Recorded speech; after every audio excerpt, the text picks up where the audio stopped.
Spoiler warning. Esteemed listeners, it is Libra here. A quick word of caution, today's discussion ventures into Marvel's What If Season 3 on Disney+. Spoilers are trickier to avoid than Doctor Strange explaining time travel at a dinner party.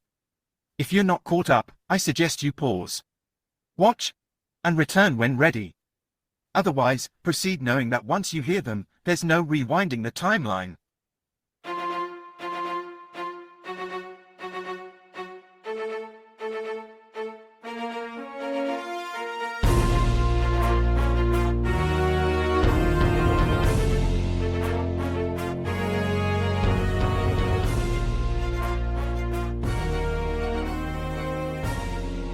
Welcome to the League of Melanated Gentlemen podcast. My name is Spenser, and I'm one of your hosts on this podcast. And today, like many other days, I'm joined by the other two members of the League of Melanated Gentlemen to give you an MCU review. Yes, sir. This is Brandon. And of course, I am Jordan. Now, before we get to reviewing anything, we must first tell you about all of the places where you can find us, contact us, reach us, interact with us. Jordan has that for you right now. Yeah, we're on Facebook, on Instagram, we are on X, we are on YouTube, and we are all at the League of Melanated Gentlemen podcast. That is where you can find us, talk to us, communicate with us, and just talk to us. We really like to talk to people. We like to hear your thoughts and things you enjoy. So that's where you can find us at. And then don't forget to rate and review us on whatever streaming service you use, whether that be Spotify, Apple, or any of the other ones out there. So yeah, that's where you can find the social media, and then of course we have scheduling updates. Our regular podcast, drop on Mondays. Hopefully you are listening to us on a Monday. But if not, feel free to drop listen to us anytime. On Tuesdays, bi-weekly, we have LMG Presents Marvel Multiverse RPG. That is our Marvel role-playing game that we play here on the channel. We are still in the Cataclysm of Kang. We are on part 3 of 6, I believe. So we're halfway to, actually, no, part 4 of 6, sorry. We're pretty far in the adventure. It might be 3, I don't even remember. Either way though, we're still there. This next podcast, it's been a while. Man, we're prepping for our end of the year awards. It's gonna be kind of spicy, to be honest. But Okay. So we may see the return of wrestling with Worldwide Willis. That is Brandon's wrestling podcast where he's talking everything in the world of professional wrestling. And then, of course, we have DC Animation with Spenser and Friends. That is Spenser's review podcast where he is going through the entire catalog of DC animated movies. Spenser, what's next up? We are reviewing JLA Adventures Trapped in Time. Dang, I almost busted out my eardrum on that one. Oh, did my mic change? Yeah, but it got real loud. See, and you know what? We're going to leave it in. Yeah, that's cool. I don't want to leave it in, but we're honest with the people. absolutely. And I guess my mic just wasn't plugged in when we started. Oh, It was green, but I guess it wasn't like working. And now it is. So if I sounded raggedy at the beginning of the episode, apologies. Yeah, 2025, we are actually 2025 is gonna be a new year, new us. Not really new, but we're gonna try to do better, continue to do better. If you knew better, you do better. But without further ado, you know what we're here for. Yes, it's time for a review. Luckily, you have already heard the spoiler warning. Before we review the thing we're actually here to talk about, though, gentlemen, have you seen Sonic 3? Sonic Ball Z. I have. What do we think? I had a great time. Oh, I did too. I got everything I came for. Shadow did his thing. I know what I was here for. I was here for Shadow, and I got Shadow. I will say I wanted to see a little bit more of him with the guns, like he was, roaming through the city. In But his own game, yeah. yeah. But it was good. What did y'all think? I'm gonna be the Charles of the episode. Oh boy. It was cool. Like, it was cool. I thought the jokes didn't hit at all for the most part. Jokes were kind of trash, but the action was good. I'll give you that. The action was solid. I thought they were better. Like I thought 1 and 2 were better, but this gave. I'm not a Sonic guy, so I want to give that some context. So like the other like little stuff that I know would wow like the actual Sonic fans, I didn't catch or care that much about. But my daughter enjoyed it, so it was well worth it. And she was calling out before we even got there. She was like, "Amy, I wonder if Amy's gonna be in this one." Blah blah blah. I'm like, "Who the hell are you talking about?" But Yeah. but yeah, Look at that. She tapped in, bro. She yeah, out here no, she playing tapped Sonic, in. huh? Yeah, she watches the animated show, all that. But yeah, solid. I didn't think it was great, but I thought it was cool. It was cool. It was definitely entertaining. Okay. I enjoyed it. I want to say that Shadow's first appearance is in Sonic Adventure 2 on Dreamcast, and I love that game. And it paid some homage. Like there were a lot of Easter eggs and a lot of things in it, and I was like, yes, my childhood. Like Mm-hmm. this is what I came for. So nostalgia got me through a lot of it. I think it was a good movie anyway. I think that it's one of the better video game based movies, and I think that that genre is getting a lot better because like we, the people who actually played the games, are the ones making the movies now. Mm-hmm. So there's care put into it instead of it just being for the money. Yeah. IP, yeah. But yeah, I had a good time. I might agree. I don't know. I'd have to watch all three of them like in a line to give you an order, but I don't think it's better than 1 and 2, but also that may be because of the expectation change. Whenever the first one came out, I expected nothing, and Yeah. then it was pretty good. And then when the second one came out, I was like, we'll see if they could do it again, and it was pretty good. And so Yeah. this one, I was like, it's going to be pretty good. And it was pretty good. So Yeah. I I don't think really know how I feel yet. I think the biggest difference for me and compared to the first, I thought the first two, like comedy wise, was pretty good. Like it was solid. Whereas this one, like the jokes just didn't hit for me for some reason or another. I think maybe them not having what's the black lady's name? The Oh, talking sister. about the sister who kind of showed back Yeah, up. yeah. Her not being in it, that automatically takes a comedic character out of it. You know what I'm saying? Now we're relying on Jim Carrey having to carry the whole load. And, he was cool. Like Jim's Hey, doing his Jim, thing. Jim, Jim Carrey, I will say, I busted out laughing went towards the end when he like, slapped the older Eggman and like he did the little bug zap noise. Oh Like yeah, that yeah, one, that one caught me. That one made me laugh out loud. yeah. Like he had a few. He was going full Jim Carrey there, Oh, but he's yeah, it full was Jim solid. Carrey. Yeah. I think it was great whenever like that was a good fourth wall break, I think. Oh Whenever yeah, they did yeah, it's like the same actors playing two different yeah. characters. My Yeah, wife didn't yeah. even notice that. I was like, you didn't notice that was him? What? I don't know how she didn't. I don't know how she didn't Come notice on, that. dog. It was the first when he spoke. I was like, yep, yep. All Yep. right. Yeah. Yeah. So yeah. That's It funny. was cool. I had a good time. I'll say Yeah. towards the end, I was like, oh, this is definitely Goku and Vegeta right now. This is Bro, Yeah. I was like, what is this? I was watching Pokemon slash Dragon Ball Z slash, yeah. Yes. That's what happened. Like that's what Supersonic is. He's just a Super Saiyan. And that's how it's always been. yeah. Like he collects seven things Right. and he turns gold and flies and has an aura. Yeah, he's just Super Saiyan. Yeah. So Uh, Real quick, just I mean, we did all watch this, and this is a mini review. What would you guys rate it? Scale of 1 to 10. 7. Yeah. I go 7. I would go 7.5. I enjoyed it. Okay. And then one last thing, quick Rotten Tomatoes game. People who don't know, we look at Rotten Tomato scores. I will try to let Brandon and Spencer predict what they think these scores will be. Spencer historically has been better at the game, but there's always a new chance with a new movie. Slight advantage. Let's chill out. Spencer, what do you think the critic score is? Since it's quick, let's just both do critic and audience and then Okay. you can tell us both. Uh, I will say critics went 77 and audience went 84. So you said 77, 84. Yes. Okay. Brandon, what are you thinking?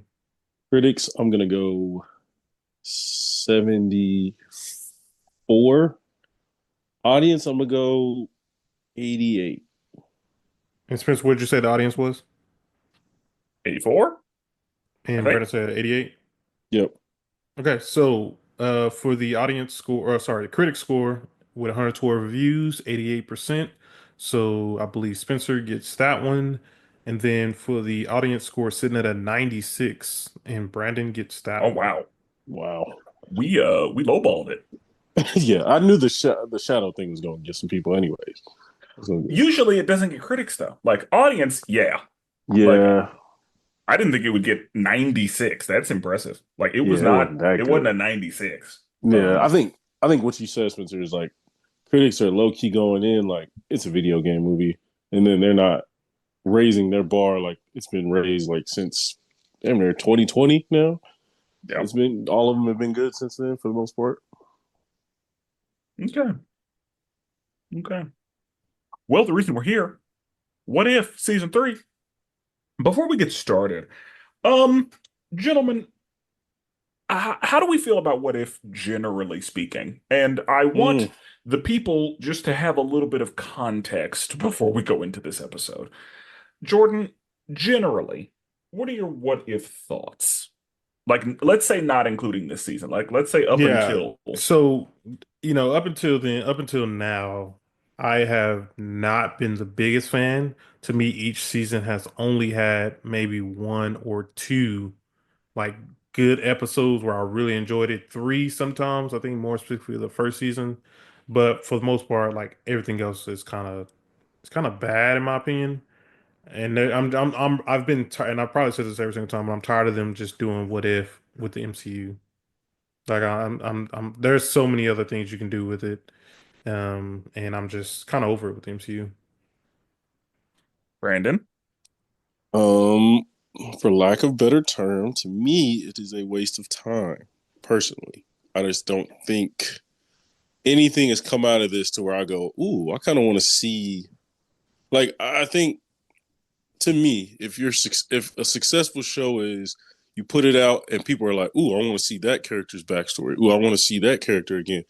To me, there's nothing in any of these where I'm like, I want to see that character in long form again. Like I think of a lot of it. I'm cool with MCU because I mean they're not gonna do a whole more separate Marvel thing that get too confusing for people. But I do think they've been extremely safe and they've kind of went with some themes, not including this season, some themes that aren't that interesting. Where I think there's some, if they just shifted left, it'd be way more interesting. But they're kind of being safe, and I don't think it's the greatest use of time and resources, especially when you got other stuff that's kind of iffy. And I just think the animation style was just a poor choice personally.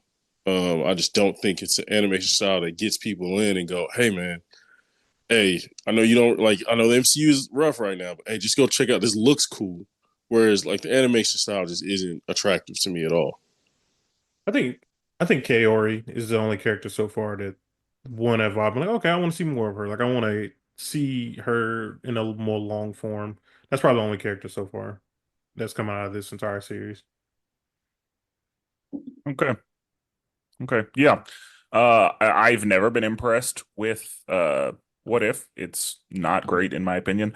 Brandon, I think a waste of time is a fair assessment. Like we didn't need that. We don't need Yeah, this. And maybe it is maybe the problem is they're not picking good what if situations. I Like think that might be the main problem. Yeah, Yes, that is the because main problem. there's a lot of opportunity in a what if situation to do something great, hmm and it feels like more than half of the episodes are like nobody wanted this. like yeah, exactly. I could name three off top in this past season, where I'm like nobody thought of Bro, that there's scenario. one particular. I'm just like, well, what? In Brandon's words, what are we doing? Yeah, like it was just like that's hitting it on the head. Like there's the MCU is so beautiful of a universe, one of the greatest universes ever created, if not the greatest. And the fact that they're just choosing the most niche, random stuff just to get two funny characters together. It's like, okay, you don't build an episode off that. I don't know. Okay. Well, now that the people know kind of how we were feeling going into this, Yeah. let's talk about it. Oh wait, We one more thing. One more Mhm. thing. Because like, this could be somebody's first episode. We are not MCU haters. Like, I just Facts. want to throw that. Like, we enjoy the MCU. We talk about the MCU a lot. We are not MCU haters. Just like if you are a new listener, coming in for the first time, this ain't what this is. This is specific to What If. Yeah. Pound for pound, we probably talk about the MCU more than anything else on this podcast. Right. Agreed. Like it, other than like any individual universe or any individual like type of episode, I think the MCU has taken up most, like the highest percentage of our time. Yeah. And the MCU is kind of what brought this podcast to be because it's Yeah. one of the few things that all three of us care about. Right. So yeah, just want to throw that out there. Just in case somebody's first episode. Yeah. So, but maybe the timing is bad because we've had some MCU episodes where we have shit all over Oh it. yeah. Ride them. Ride them. And that is what happens because again, Secret Invasion, Yeah, bro. not a good time. Go listen to that. Let's talk about Taskmaster. It can get real ugly. Yeah, like yeah. So we are not MCU. We're actually fans of the MCU. We are some of the few people who have decided, no, we're still in this. We're going to keep going. A lot of Yeah. people have given up. A lot of people have abandoned Bro, the MCU. I still got faith. you know how many people I know who literally are like, bro, I haven't seen a movie since Endgame.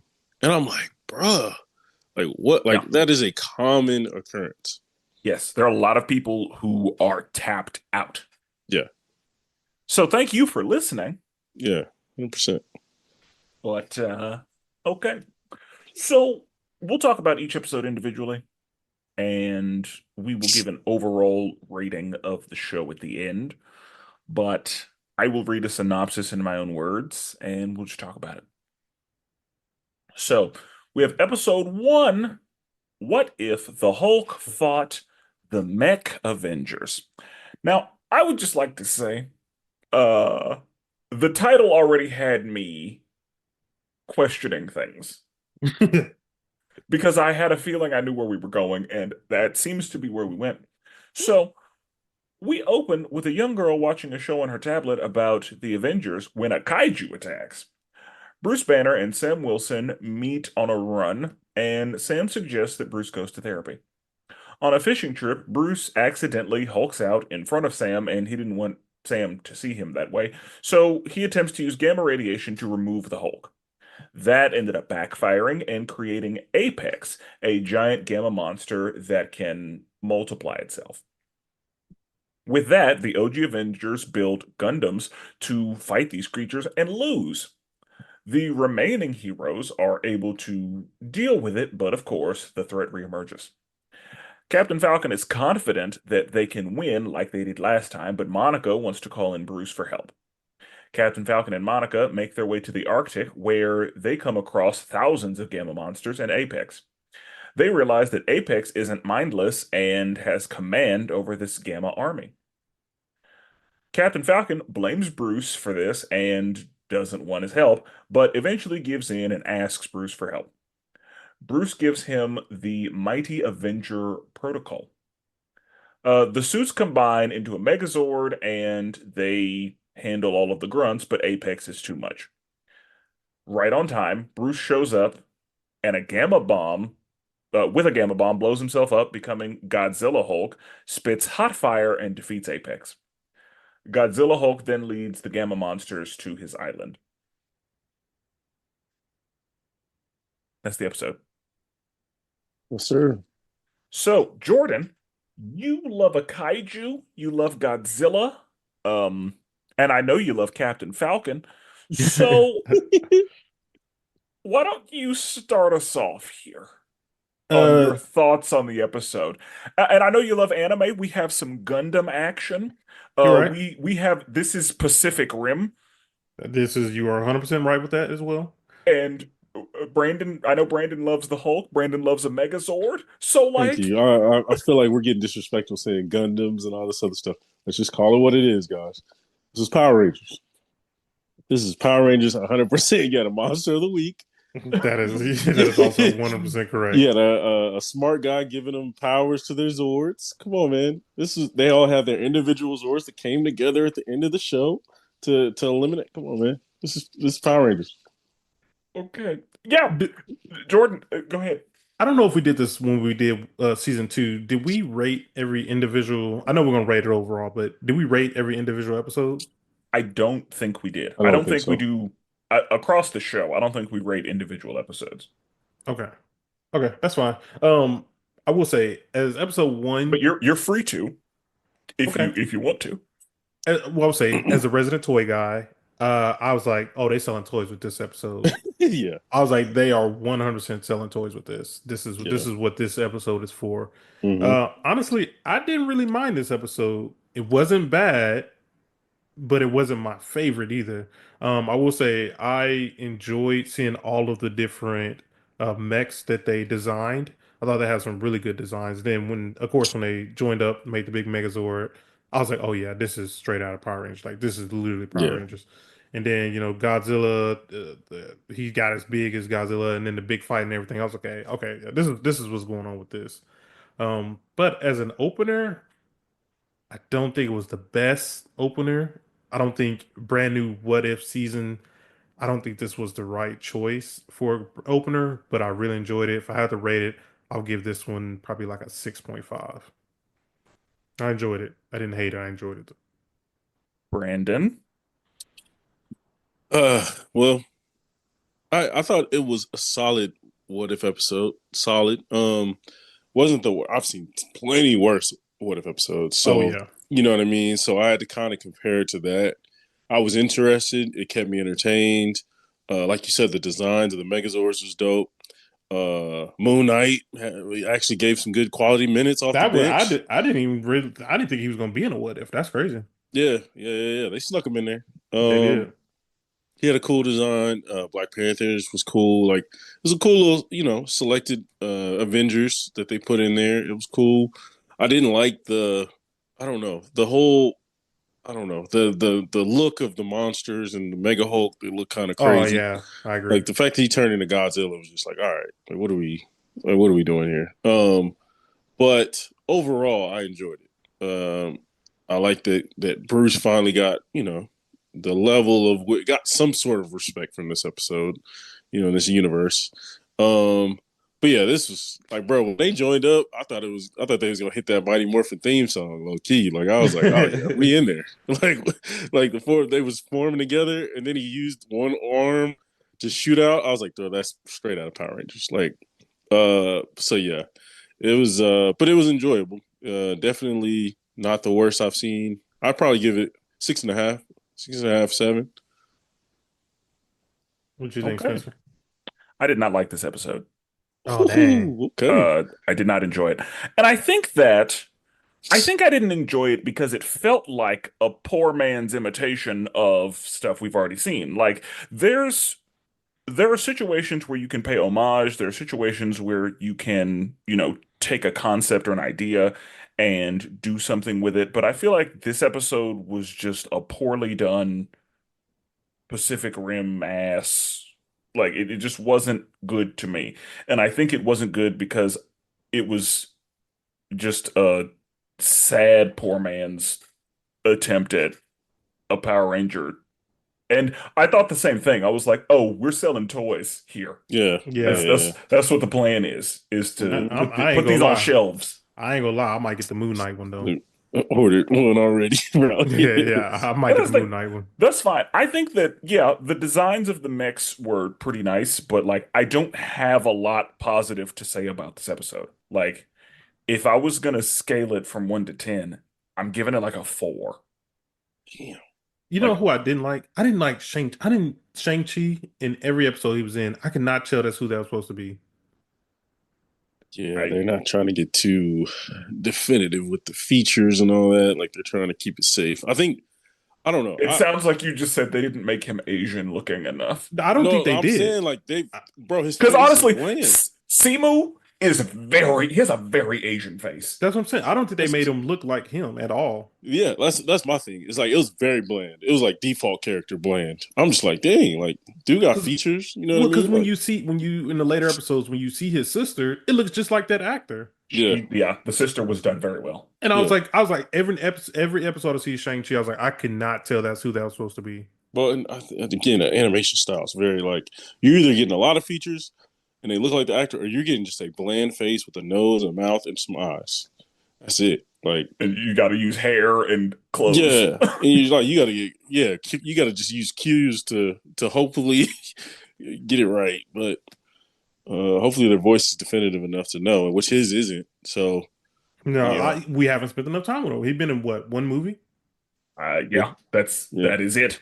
That's what I'm saying. Like, we haven't spent no time with him, so I didn't recognize that was even supposed to be him in the first episode. yeah, Yeah. And that's fine. I don't hate that, but I agree. Like go ahead and tighten up those features.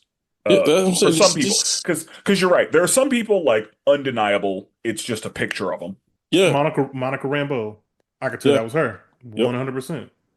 hairstyle, But- everything was Yeah, on there point. there are some people that's like, ah, Yeah, I was like, bro, Moon Knight. Honestly, if I would have known his voice, it would have took me a sec. It would True. took me Him a too. little bit. I'm looking at it right now. Him too. You can't really tell who that's supposed to be. Anthony Mackie, they got him 100% right. Like, Yeah, you got to get him. they had somebody Yeah. black in the studio. They need to hire get a little more diversity because then you can feel more safe in hitting certain features and whatnot. You know what I mean? Okay. Episode 2. What if Agatha went to Hollywood? We open with Agatha in Hollywood. She is trying to siphon energy from the celestial inside the Earth and plans to use Hollywood to do it. Howard Stark is her director, and Agatha realizes that she needs Kingo in order for her plan to work. Kingo arrives, and the dance battle begins. After they figure each other out, Kingo starts shooting, and Agatha shows him that she has already stolen the powers of the other Eternals.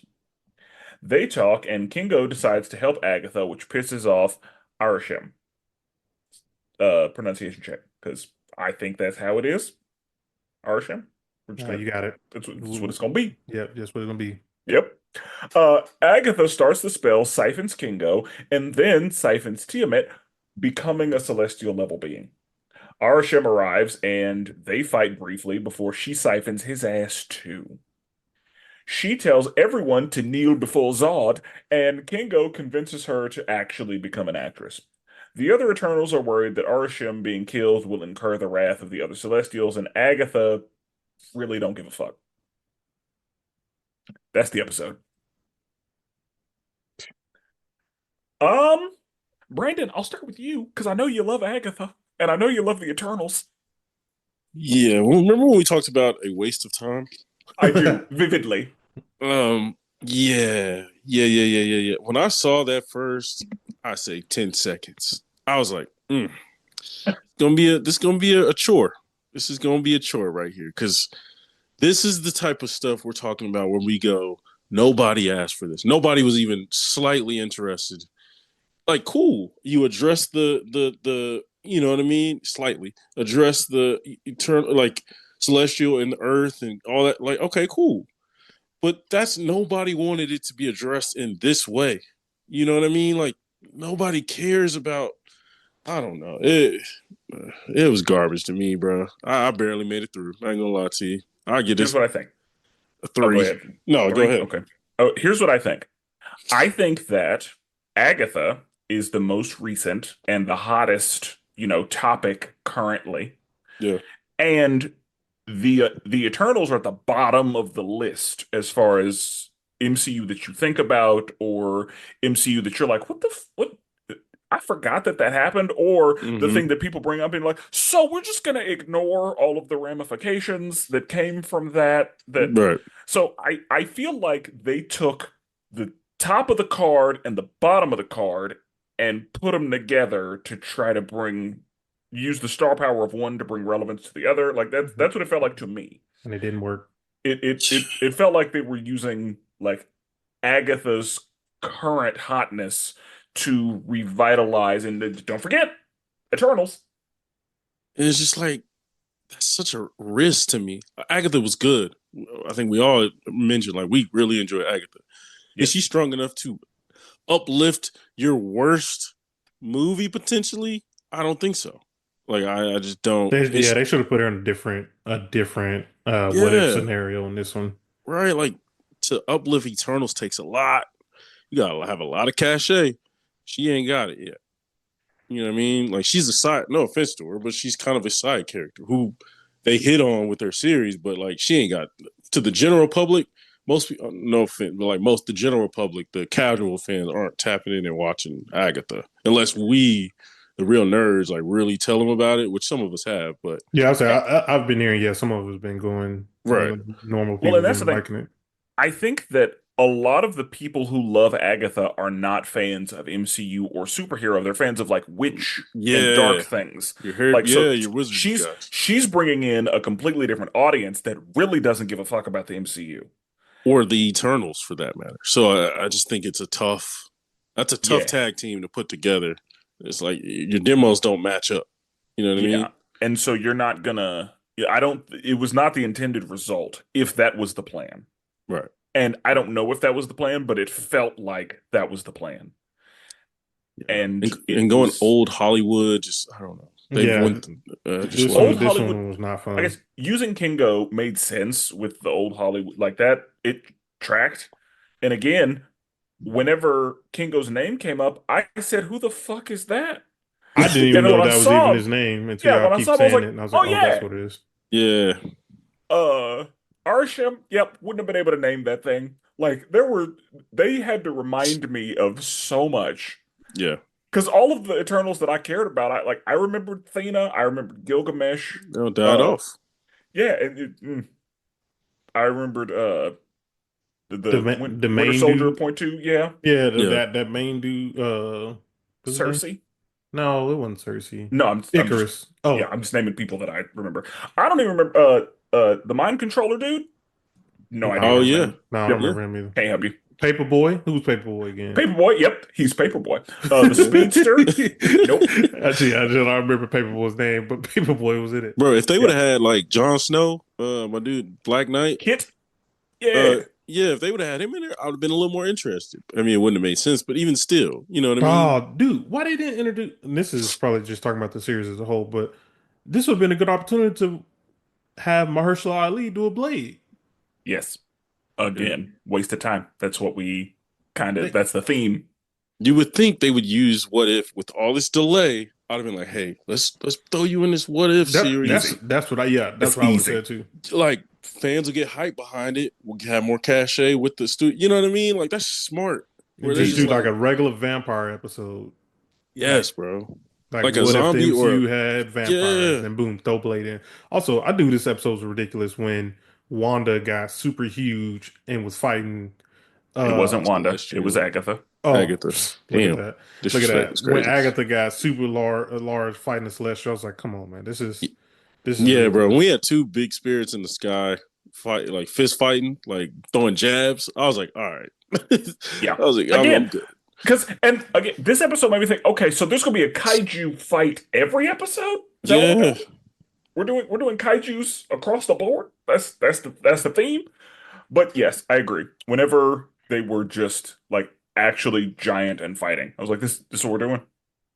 It's getting silly. It's getting real silly around here. So yeah, like the fact that they were in Hollywood, Jarvis was good in this episode. I'll say that. Yeah. Agatha's character model looked like a man to me. Damn. All right. I'm just saying that character model was bad. Okay. I'm always down for some Howard Stark and some Jarvis. I'm always down. Good to see them. Like they kill it every time. But it's just in the director role, it just wasn't. I don't know. It felt out of character for him. Like, that didn't feel like Howard Stark. And I was wondering. I was like, okay, am I tripping? Or because I'm trying to go back in my head, like, okay, how is Howard Stark? He doesn't seem like the flamboyant. He's like the antithesis of his son, right? Like Tony Stark, sure. But yeah. I agree. Like this character-wise, it didn't fit for what we have seen from Howard Stark so far, in my opinion. Agreed. But Yeah, this episode wasn't great. Um, I also have a couple of questions. I I don't understand. I guess Agatha can siphon anything because these are androids. So, it, do they? How did she? So she can just Bro, siphon whatever she wants. I was like, she could take cosmic power because don't they get their power from cosmic and not Yeah, Yeah, they because do. they get it from witchcraft? Eternals, which are and I was like, yeah, same thing. I was like, how does she siphon their power if they're cosmic? I was like, she can do that? yeah, Yeah, and then she siphoned one Eternal and then siphoned a second Eternal, and then she did a very Agatha thing to do, kneel before Zod. yeah. And Kingo, this is the first time we see the power of friendship because the power of friendship, they lean on that thing. Bro, I was like, They went I was to a like, whole different realm. there's no way she just gives up like that. Absolutely not. That's absurd. Stupid, bro. Because she has two Celestials worth of power. Like, you don't think she like to go that far? All you need is a cool little speech, and It you're gonna be just, like, "I'm done." just to be A like, speech from a fucking nobody? it was like the people in the movies are gonna love you if you do this stuff. Like, what, bro? They ain't got no choice. What you Right? mean? Like I have the ev power of two select. Like, the I don't entire care. planet can see my face in the sky right now. Right? I'm the biggest star there will ever be. Yeah, they will kneel before Zod, Yeah, or they will die before Zod. Yeah, exactly. yeah. I was in my head. I was like, there's no way she gives up that easy. Especially with Agatha's history, bro. She's caught a Yeah, few that's our bodies. whole, and that she has like a cosmic power level where like she might be able to bring her son back with this Facts. kind of power. Yeah, But okay, bring him from another universe. Yeah, man. yep, okay, that's fine. That's cool. Whatever. It's Cool. That's what we're trash, doing. bro. So, yeah, no. I give that one a 3-2, like Brandon said. Yeah, the first episode was better. So, yeah, three's looking about right. 3 and a 4 to start is tough. Episode three. What if the Red Guardian stopped the Winter Soldier? We open year of our Lord 1991. Red Guardian is being given orders by Dreykov, and he's unhappy with his mission and the fact that Winter Soldier is being called in for a different mission. Red Guardian and Winter Soldier both arrive in the US, and Red Guardian stops Winter Soldier from giving Tony the Batman treatment, making him an orphan. Uh, the the Red Room calls the mission a failure and tells them that they have no extraction. Bill Foster is head of the science division of S.H.I.E.L.D. and lets everybody know that they are dealing with super soldiers. Red Guardian and Winter Soldier get some food, steal a car, and head to Vegas to meet up with the Rook. They are stopped at a police blockade and manage to get away from Goliath and the police. Winter Soldier gets orders to kill Red Guardian, and the two of them go to meet the Rook, who happens to be Obadiah Stane. They thought they would be getting help, but it turns out he's just another capitalist pig, so he shoots at them and Winter Soldier kills him. They are running from the Red Room and US authorities when they get cornered. Through the power of friendship, the Winter Soldier resists his brainwashing and ends up back with Dreykov. He tells Dreykov that the Red Guardian is dead, and Red Guardian stays in the United States and is offered an Avenger spot. That's the episode. I'll start. I didn't hate it. It was better than 1 and 2 to me. Um, I I kind of fucks with the Red Guardian. I don't hate him. He is one of those characters where the comedy either works or it doesn't for you. Yeah, Not a lot of 100%. in between. 100%. And I think that for me, generally, it works. Um, I like he's a good, just oblivious dude. Yeah. Like, because the oblivious guy can be done well or poorly. Hmm. I think that David Harbour does a pretty good job with him. Yeah. But, um, yeah, I thought it was cool. Like I said, I didn't hate this episode. I have some. This was very much, we we love propaganda. We love to, sneak in that America is great. And they weren't loud about it because there were a lot of bad things that like the US did. Because Obadiah Stane kind of represented uh Russia's whole like issue with the US. Yeah, But I kind of like this episode. I like I like It's like a both versions buddy of Winter cop. Soldier. It's like a buddy cop one to me. Yeah, it felt yeah, buddy copish. And again, I like both versions of Winter Soldier. I like when he is like Hydra, no games, like there's just nothing behind those eyes. He is a yeah, cold-blooded killer. yeah, And I like when he's Sebastian Stan with a Winter Soldier arm. yeah, Yeah, I like that. Yeah, And you're right. yeah, and in this one, yeah, like he was cold-blooded and again, like just in he had his game face on, and that was it. And he was with a guy who's just ridiculous.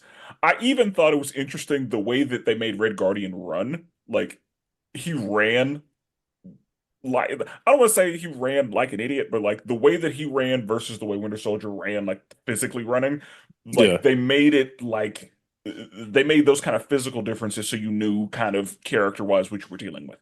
yeah. I agree. I liked that. Can't say that I love that the power of friendship is what won the day. I can't say that I love the fact that Red Guardian was just like, hey, friendship. Yeah, And then the Winter Soldier's programming just he was fine after that.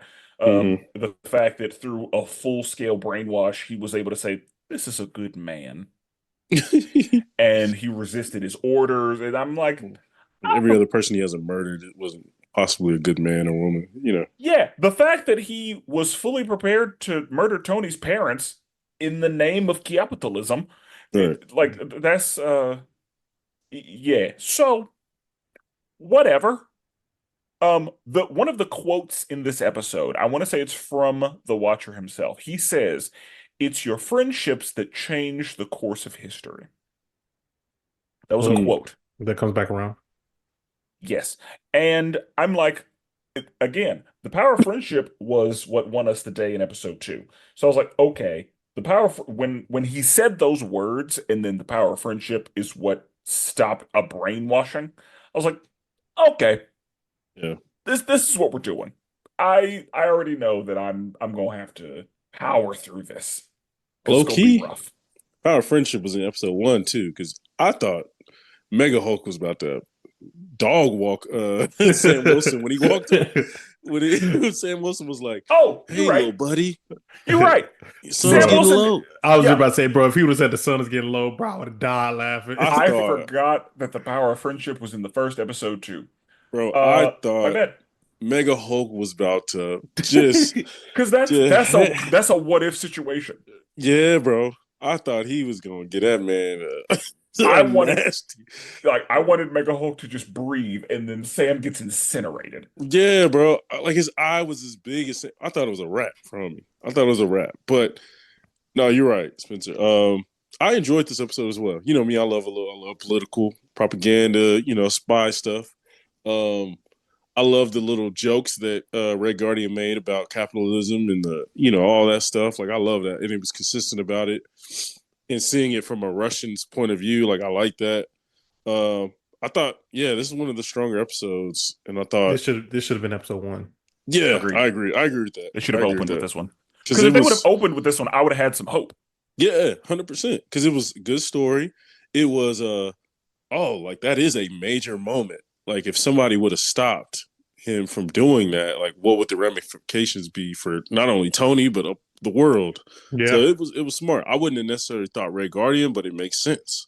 So like, okay, that's a good story. So yeah, I enjoyed it. And I had a good time will with say, it. I think that him like showing up with the Avengers in the fight for New York was just because I'm like, so Yeah. if Tony's parents had lived, then Tony probably wouldn't have ended up in a situation to make the Mhm. Iron Man suit. Yeah, probably. But not. okay, Yeah, whatever. Still, It he's was still just a yeah, it was- billionaire, but you're right. Like, yeah, like again, it was just like that was just fan service. Right. Yeah, Right. 100%. Also, neither one of you guys mentioned when I was watching this episode, I was like, man, I was like, I know this dude's voice from somewhere. I was like, who is this? And I was just like looking at him, I was like, dude, he looks so familiar.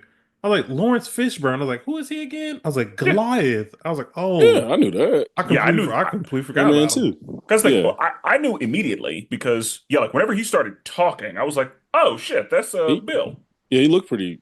He looked like him. Like Yeah, that he was looked like like a one. young Lawrence Fishburne. He looked Yeah, just like Lawrence Fishburne in what's that Boys in the movie? Hood. Yeah, Boys in OG. the Hood. That's Yeah, exactly what I thought of. yeah, Yeah, I uh, enjoyed this episode too, though. I yeah, thought Winter Soldier like punching him in the kneecap, bro. yeah. I was like, that would have been a hell of a punch right there. I was like, Right. for you to be yeah. that big and still get hurt, I know Yeah, Well, that but he hurt. did it like, and that's the thing. Like the fight choreography was pretty good, but like Winter Soldier, he's still Winter Soldier. yeah. So I'm Facts. sure that Goliath was like, oh shit, this kind of stings. Yeah, he's like, hold on. Yeah, But he's the one who said, we got super soldiers, so be on your P's and Q's. Yeah. Nice. yeah. Definitely enjoyed this episode too, though. This was, like I said, this should have been episode one, Yep. and the first two should have been like, the second one shouldn't even been there at all. First one, Yeah. I would have been fine. That could have been episode 2 or 3, but this should have been number one. I would definitely rate this one probably 7. Like I enjoyed this one a lot more than I I enjoyed the agree. first two. 7 I for me as well. I think I gave it an 8 on I'm like not mad at it. with what if standards. No, yeah, facts. Not mad at it. Yeah. Okay. So, Episode 4. What if Howard the Duck got hitched? We open with Darcy and Howard the Duck at the hospital having a baby. They meet season 1 party Thor, or they meet at the party from season 1 Thor's party. The two of them are invited on a cruise, the SS Grandmaster. They arrive, and the Grandmaster convinces them to hand the egg off to the staff so they can have some adult time. The Grandmaster tries to cook the egg, but Yondu shows up and steals the egg. The Ducks reach out to Shield, confused about why everyone is trying to kidnap their baby, and Nick Fury tells them about the convergence and the prophecy that the baby is destined for greatness. Over on Nowhere, Yondu tries to sell the egg to the Collector, but he ends up getting got by Caecilius. They plan to use the egg as a host for Dormammu, but S.H.I.E.L.D. shows up and a fight breaks out. The parents are able to get the egg and escape to Jotunheim seeking help from Loki, but then S.H.I.E.L.D. shows up, and the Frost Giants show up and they want the egg. Then Zeus shows up, then the Dark Elves show up, then the Black Order shows up. Darcy and Howard have accepted their fate, but the egg starts glowing and striking down all who approach. The baby is born, and Nick Fury decides that being with family is what's best for the baby. And that is the episode.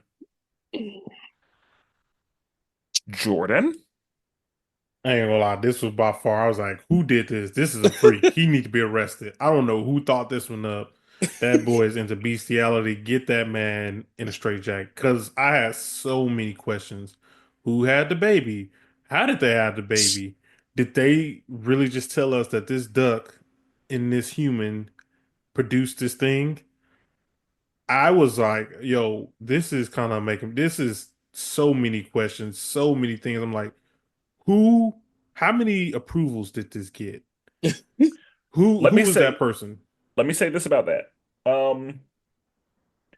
I had to remember that in Family Guy, Brian dates human women regularly. And I had to like take that level of disbelief and apply it to this. I couldn't do it. I was just like, this is wild. And then it got into the fan service by throwing all these random villains at us, making us think like, oh, okay, what happens if the Black Order shows up? Oh, they might want a piece of this. Thanos shows up. Oh, remember Yondu? Okay. Oh, you remember Dark Elves? You remember Thor 2? Don't forget about that And movie. and let me say this about that. I think that I'm not super familiar with Howard the Duck, but Howard the Duck feels like a character that would allow for this level of nonsense. It Like is. He is. whenever I saw that this was a Howard the Duck episode, I said before it started, I was like, this episode is going to be wild Yeah. and for no reason. Hmm. Like similar to Deadpool, like you just kind of are ready for whatever. Like that's the vibe I get from Howard the Duck. And so I said going into this, like this episode is going to be absurd, and I didn't think that they were going to have a baby, but I knew Nah, the bro, they had episode a was baby out here. I knew the episode was going to be ridiculous. But I feel like Howard the Duck has always dated human women. He asked, but this one was like they had a baby. So then I'm thinking, how did this go down? What did Darcy see in him? And then the other thing, I got super annoyed at, last thing for me, I got super annoyed at hearing the Ducks. Hello, Mr. The Ducks. Like the Ducks thing was getting annoying to me. Didn't Uh, bother me. yeah, I don't know. That one just kept bugging me because even, towards last episode, what's her name kept the duck. So yeah, I was not feeling this episode at all. What about y'all? I'll go next. Yeah. Um, I it was weird, and it was just what's funny to me is I think that the fact that there was an egg laid and this episode just had like it was just an Easter egg episode. Yeah. Easter egg as far as like characters that showed up. Because again, they everybody they could drop, they dropped. Like everybody who you were like, oh, I forgot about. Yeah, they made an appearance. Yeah. And I assumed this episode would be comedy heavy again because it's Howard the Duck.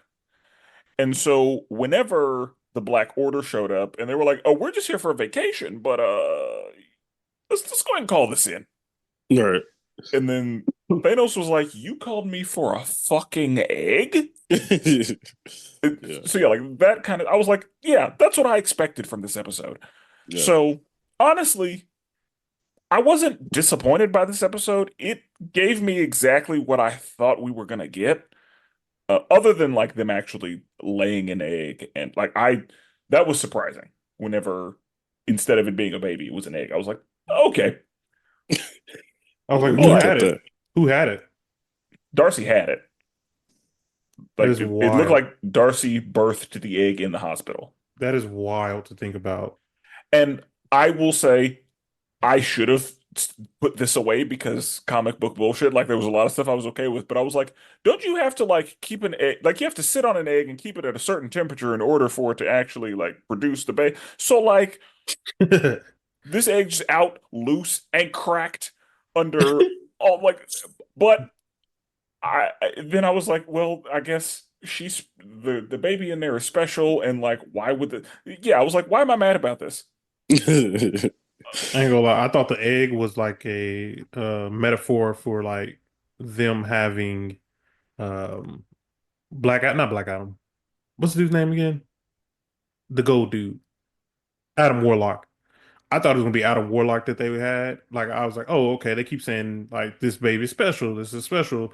And like, Black Adam was kind of born from an egg too, or something similar to an egg. So I thought that was gonna be who it was. I was not expecting like a half duck person at all. I would have been Yeah. surprised if this person, whoever came out this egg, didn't have duck features. Yeah. That'd have been Like even I more thought they, weird. like I thought they were going to be more duck than human, Hmm. or more duck than she ended up being. But anyway, yeah, Brandon, what were your thoughts? Yeah. I mean, it was silly. Um, like you said, Howard the Duck is one of those characters. Like when I'm at the comic shop and I see Howard the Duck on a cover, I'm like, all right, it's not for me. Will not be reading it. I kind of know, but I know what to expect. And when I saw him on that, and I saw the screen grab they put for the episode, I was like, this is going to be another struggle, and it was. It had some funny moments, but yeah, it definitely. I don't think anyone asked for it, but again, I don't think many times with Howard the Duck they kind of use him as a comedic tool and like just use him to just do wild stuff. Like I've seen a little bit of Howard the Duck movie back in the I've seen day. the movie too. Yeah, and it was wild too. So That's the thing. When I think Howard the Duck, I think the mask level of shenanigans. yeah, powers out of nowhere, or can just end up doing stuff that Yeah, you wouldn't think. absurd nonsense. Yeah, 100%. Okay. But this episode was necessary to get us to the end, so I Yeah. guess I was not expecting that character to come back around, to be honest with you. But yeah. I knew she was. Uh, I knew that they weren't just going to leave that on the table. And if she didn't come back this season, I knew we were going to see her eventually. But I knew they weren't just about, because since she was actually born, I was like, yeah, we're going to see her at some point. Mm. Episode 5, what if the emergence destroyed the Earth? We open in a world destined for destruction. Riri meets with and is betrayed by the power broker, and she is chased by the Iron Federation. She is saved by the Alliance, and we are then shown that Earth has been cracked open by the Celestial. Mysterio took advantage of the chaos, took over Stark Industries, and is using the Iron Federation to rule, with the Allegiance being the only thing in his way. I'm sorry, the Alliance. The Alliance recruits Riri because they know that she is building a weapon to stop Vision, who is a problem.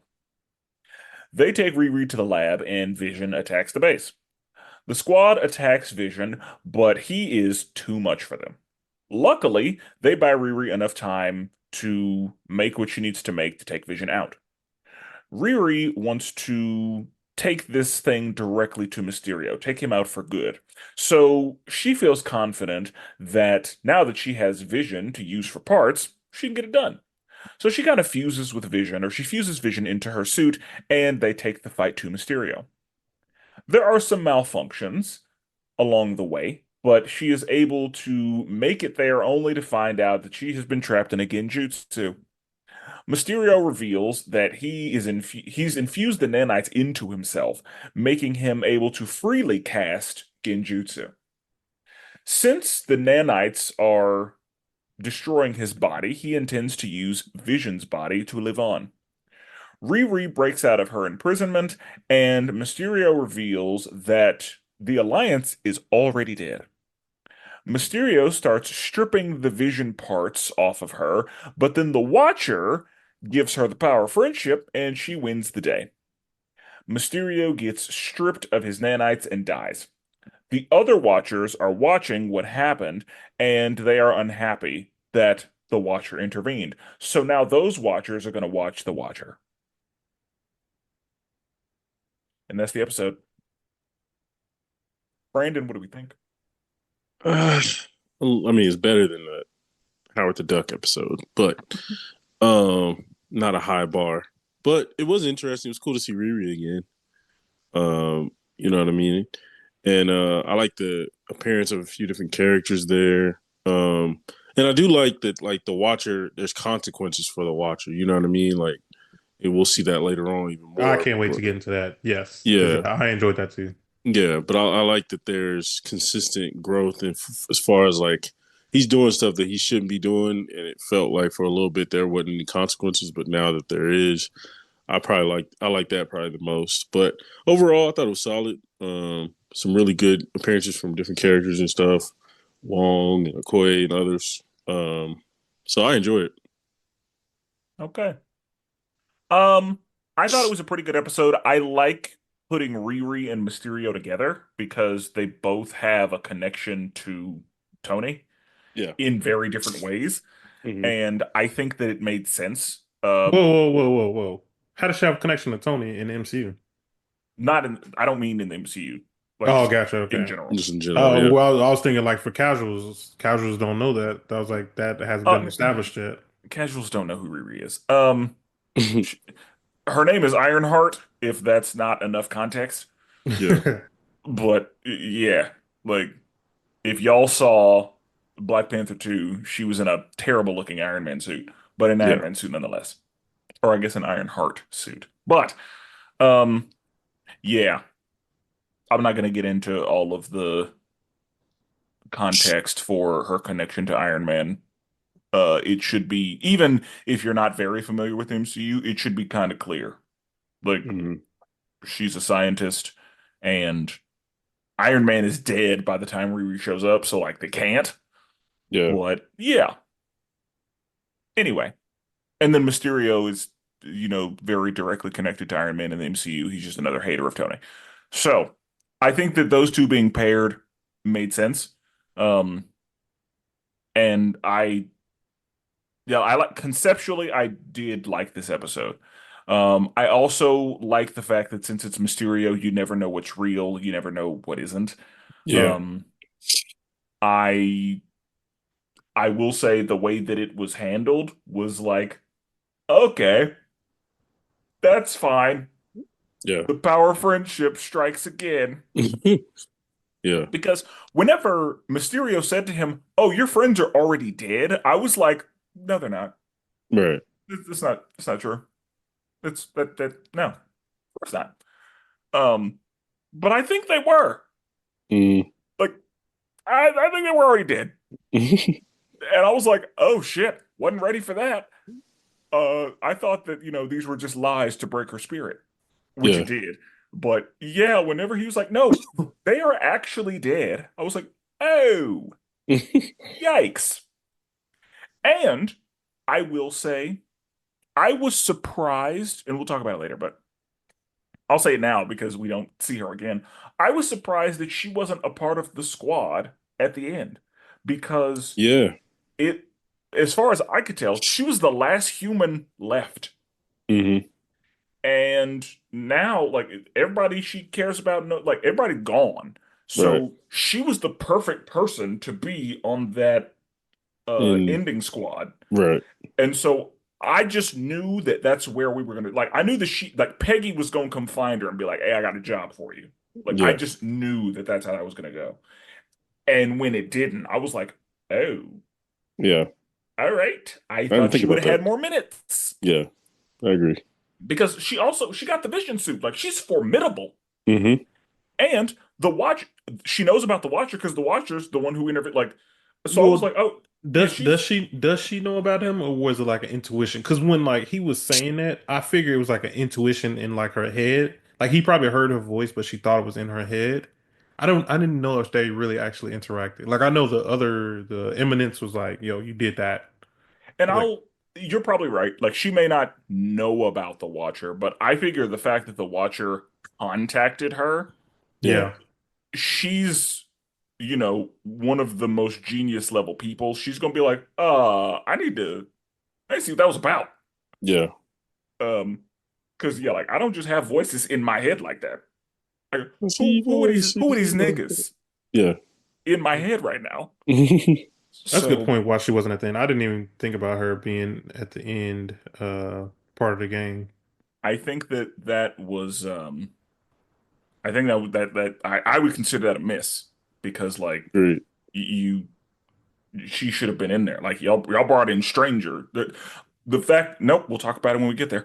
But yeah, I was surprised that we did not see her again. Based on, everything that she had been through and all that. And the fact that her Mhm. world has nobody.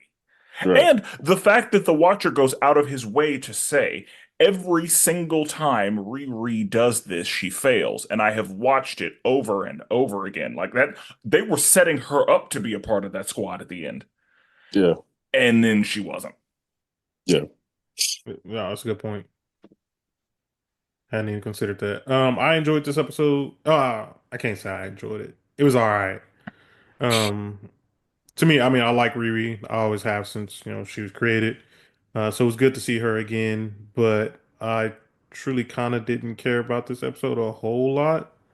Um, I mean, I really don't have a lot to say about it. Honestly, the one point I will say it made me think of, and Spencer, you'll know this reference, but you remember in Naruto when Madara's hooked up to the tree?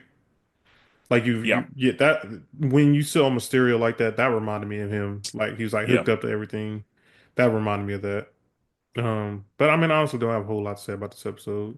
I do like that you guys said that she should have been at the end because I didn't even consider that. Like, she is technically still alive in this universe, and yeah, she should have been there.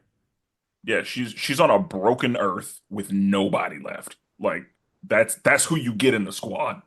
Yeah. Yeah, and she's a But woman. and yeah, we'll get there.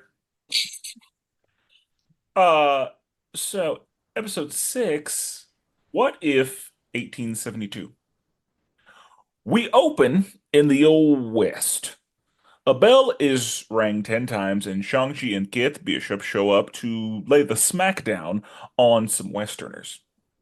They are looking for the Hood.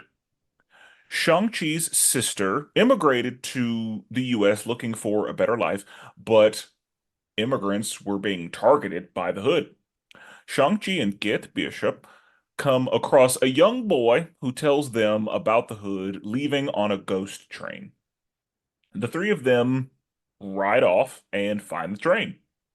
They get on the train and see that the Hood has stolen weapons and whatnot from, Stark and all of the other heavy hitters in the tech game.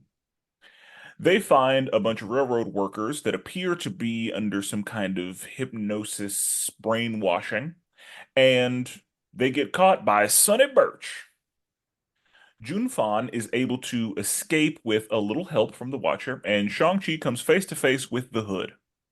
The Hood offers an alliance, but they start throwing hands. Turns out Xiaoling is the Hood. Meanwhile, Sonny Birch hypnotizes Kit Bishop and tells her that he is the one who killed her parents. Junfan rings the bell, which disrupts the hypnosis, and Kit Bishop knocks Sonny Birch out. Shang-Chi refuses to fight his sister, and she is about to finish him when Kit Bishop comes in clutch and guns her ass down. With the day one, they ride off into the sunset, and the Watcher's meddling has caused the Watchers watching the Watcher to attack the Watcher. And that's the episode. So, Brandon, you like a Western? Yeah, you already know. You already know. So, what you thinking? How you feeling? I love a Western. I actually love this time period. And yeah, it was a solid episode. I see what they were going with. I like the idea. I like the themes. They touched on some very immigration and anti-immigrant type of sentiments that were going on from then till damn near now. You know what I mean? So it was very hit some very good themes. I gotta be honest though, with Shang-Chi, I get why you use him in this spot, but I think there's other characters that are better fit for a Western. You know what I'm saying? Like the fact that he was hand to hand fighting dudes, it's that's not why I'm watching a Western. Like I wanna see some gunfighting. I wanna see some, different things. I don't wanna see you, giving these dudes roundhouse kicks. That's not what I did, what I'm watching this for. So it'd have been dope to see a different character in that spot. I think that would have highlighted a few things, like a Blade for that matter, They should put the Punisher in this one. or the Punisher. Yeah, different people like that. I think it would have been way more interesting because Punisher would have laid all them out easy. That room would have been red. You know what I'm saying? And you'd have to change the hood, all the different villains. That's cool, but I think that's doable. That's easy. I just think with it being Shang-Chi, you lost a lot of people's interest in a Western setting due to the fact that he's not necessarily conducive to a Western. But I do like what it meant for cultures and talking about immigration and stuff like that. I like that part. So solid premise, but that was kind of a miss in my opinion. Okay. I think that Shang-Chi was the right choice here because I don't know that there's really another choice here to hit on what we were trying to hit on in this episode, to discuss the, Chinese immigration issues with the railroad building in the Wild West and, all of that, all the historical things and what they wanted to touch on. I think Shang-Chi is your best option for that, in my opinion. I agree character-wise, Roadhouse in people is that doesn't really fit here, but I think that's what Get Bishop was for. She was slinging them bullets. Oh yeah, and keep her. She was killing it. Even if she had her, you know what I mean, all that. That was great. I think it was pretty well done. I enjoyed this episode. I had a good time.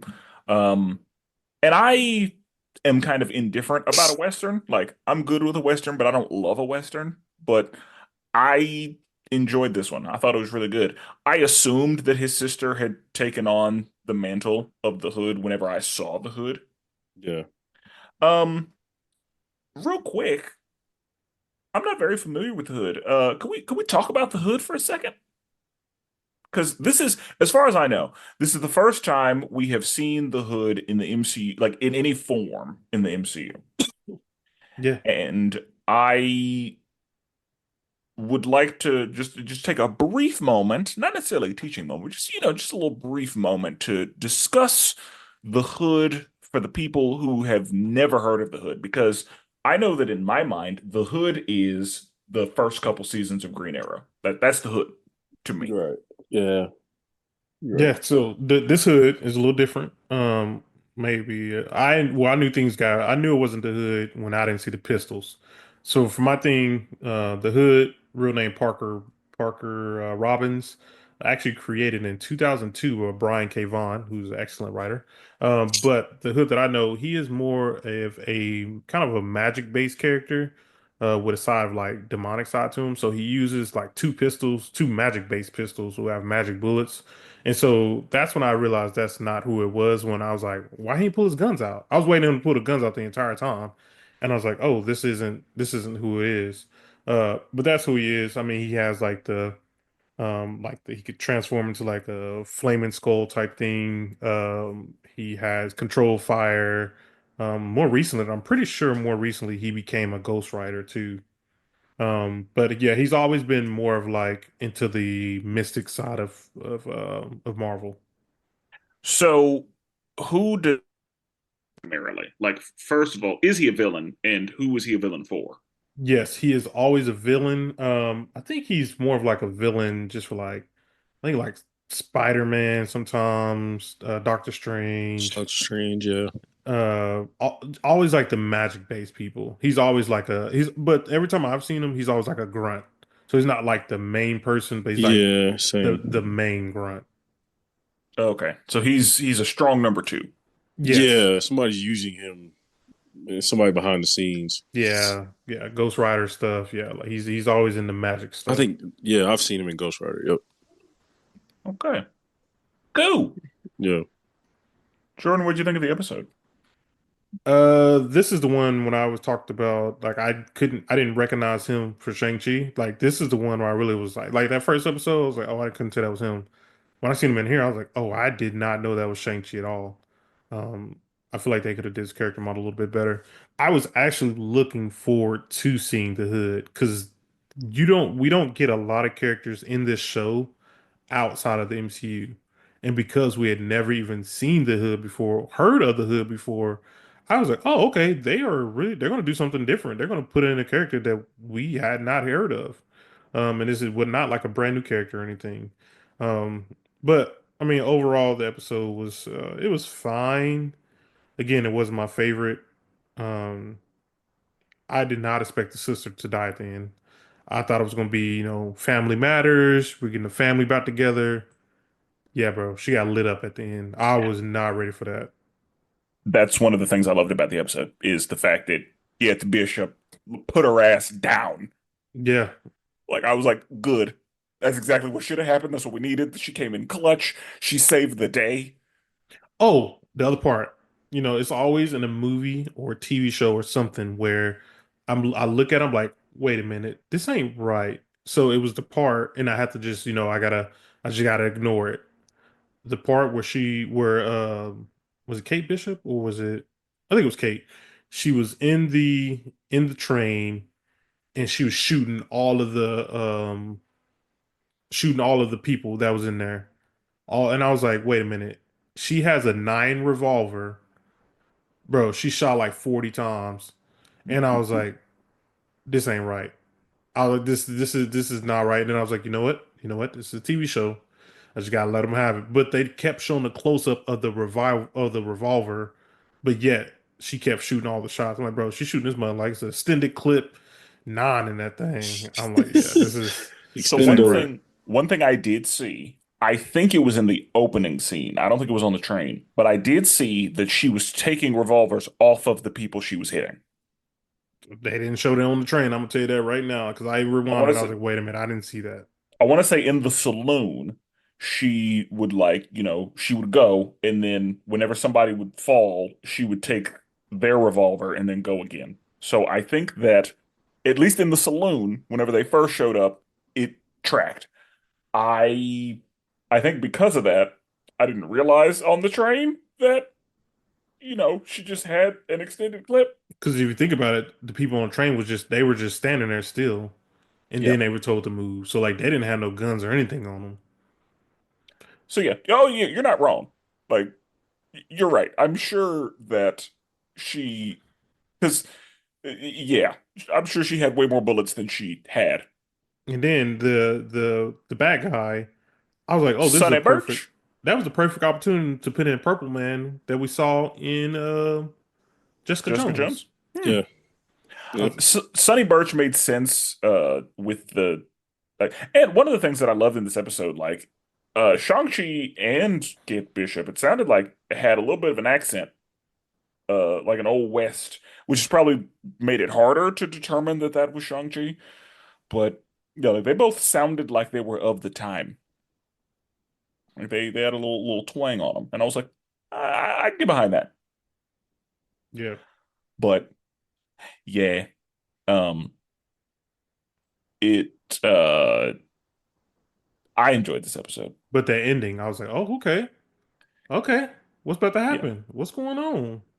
Yes, whenever the Watchers came for him, I was like, oh I no. like that. Yeah. I like that. So yeah, like Brandon said, consequences. And then the three shards, I was like, okay, three shards came down. I was like, one of them is going to the X-Men universe. That's what I wanted. That was my fan service in my head. I was like, one of them is going to the X-Men animated series, but it didn't happen. Okay. Okay. Episode 7, what if the Watcher disappeared? We open with a giant tentacle monster, and season 1 Peggy Carter shows up to tell season 2 Nebula that her world is going to be destroyed. Peggy and the squad are able to kill the monster with an aggressive eye exam. They then realize that the Watcher is in some kind of trouble. The Watcher stands trial before the Watcher Watchers. The squad decides that they need to go to the fifth dimension to help the Watcher. Birdie tries science and Storm tries god magic, but neither of those are successful. Kahori suggests using Infinity Ultron to get to the fifth dimension, and the squad begrudgingly agrees. We are then given a montage of Ultron laying waste before he comes face to face with Peggy Carter, who asks him for help. The rest of the squad notices that Peggy is gone, and they assume the worst, so they immediately start throwing hands with Ultron, and, he's able to pretty easily subdue them. And then he lets them know that a different Watcher took Peggy. Ultron agrees to help them, and they all head out. And that's the episode. Um, I guess I'll open. One thing that I had a problem with, y'all know I don't like trailers. And I don't like that Storm with Mjolnir was the face of the episode. Yeah. That was I didn't stupid. I didn't know that. I caught it on social media. I was pretty mad about it. Yeah. I was because I was like, well, God damn it. Now I Yeah. know that that's a thing. Right. So yeah, I don't think that putting her up front was a good thing to do. Now I'm sure that that was to generate some people that hadn't seen it, Right. but I didn't like it. I didn't like it one bit. I didn't either. And my thing is like, what is this, the seventh episode? Yes. So like if you're at the seventh episode, you're already in there, right? You're already in it. So you don't need to draw somebody to the seventh episode of a season, right? Like if it's Well, the and first episode, okay, maybe. I don't I like guess it. because these episodes are coming out, every day, they figure anybody who hasn't started this will make them start it. I think that was the vision. I didn't like it. I thought it was a terrible idea, and Yeah. I was mad that I knew that before I wanted to know that. Same. I went in like, damn it. All right. Well, now I'm just waiting for her to show up rather than like genuinely being excited to see something new. Yeah, like that's the kind of shit that stuff like that is the reason I don't watch trailers. Yeah. So, um, we have this, badass all-female squad. I definitely thought Nebula was going to be on it. She was not, and that's fine. Mm. I guess we don't need Nebula. Um, the way that they killed the tentacle monster was just, That was raw. yeah. Yeah. I was like, okay. I thought so because she went all the way through. That was a Yeah. bullet through the head. Yeah. Yeah, like you're done. Mhm. Um, the three shards falling was interesting. Them realizing their friend is in trouble. I I enjoyed this episode. Um, us seeing Birdie for the first time, I guess as an adult. I didn't Yeah. realize that's who that was at first either. I was like, oh, okay, I get it now. I see Birdie the duck. Um, Yes. Stupid. Also, I feel like we've talked about this maybe once before, but I mean, Storm with her god powers. I With feel like we Mjolnir, talked about, yeah. I'm Well, pretty sure we have right. at And some for point. people who don't know, that is actually Stormcaster. That is the name of that hammer, and she's had it since the 80s. It doesn't come around too often though. Mm. Huh? And I love Storm's voice actress. Me too, dude. Like she's so good. I'm happy to Yeah. keep her. Yeah, I'm too. And I'm glad she's still in there because yeah, like whenever she had um the fucking shard and she was calling on, I was like, oh yes, Yeah. let her cook. Yep.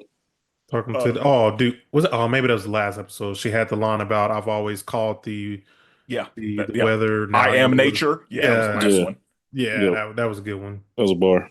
Yeah, again, she always cook, like give her the mic every time. Yeah. I feel like writers know, like, oh, I'm writing for Storms. I gotta really lock in I here. agree. I agree.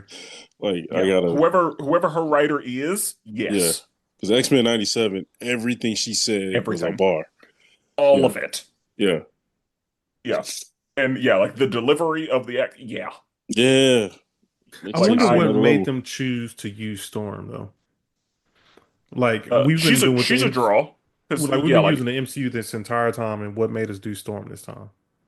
I I think think it's a, they yeah. wanted somebody formidable, powerful, and that you wouldn't expect.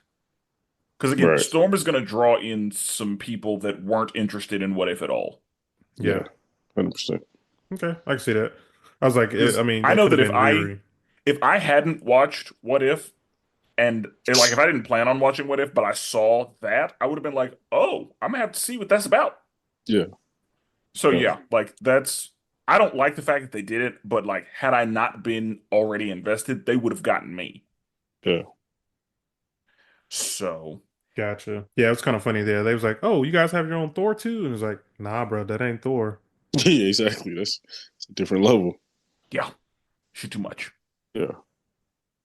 But I enjoyed the episode. I don't really have anything negative to say about the episode itself. Same. Yeah, It's same one of for me. those, it's like it's there. It did its job to transition us to the next episode, but it had some cool little moments, but it wasn't too deep. It didn't dive too deep in anything, you know what I mean? Like it was just a good transitional episode. Yeah, Yeah. I will say I enjoy this team. Like, I want to see more of this team. Oh Mm. yeah, Like, the squad is a good that's a good squad. Yeah. and it might be the next episode where they give them the name, but yeah, I enjoy this team. Like, I would watch a 8 episode series about this team and their adventures. Mhm. Say like and I think that's kind of what they were setting up for. Like it felt to me like the opening of this episode was like, oh yeah, we could just have a show with them doing this. Yeah, Yeah. Because we have no idea how they like we don't there's a lot we don't know. Yeah. And so it would be very easy to yeah, put those four or put that squad in a show and just it would just be that show. give them some good writing, bro. They can. I think that team this team give them some good writing. I think it'll be a really good show. Okay. But generally, yeah, what do you think? Yeah, I of the mean, episode. generally, I enjoyed it. Like I said, I enjoyed it a lot. I enjoy continue to see the setup of what's going on with the Watcher. Hmm. Like I'm this stuff right here. Like if you take out everything and just give me the story of the Watcher from season one till now, that is a good series in my opinion. Yeah. Everything that happened to Watcher so far has been really good. They brought back Ultron, Infinity Ultron. He just been chilling. He saw the Yeah. error of his ways, just like regular Ultron did. He saw the error of his ways. Well, regular Ultron also been bad and good multiple times, but he saw the error and he was like, you know what? I'm gonna fix it this time. Yeah. Little, what do you guys say? A little heel turn, like nice little Oh, heel look turn at right there. you. I know, huh? Look at you. But yeah, man, I really enjoying watching The Watcher. Yeah. Okay. Okay, Brandon. Any like other thoughts on the episode?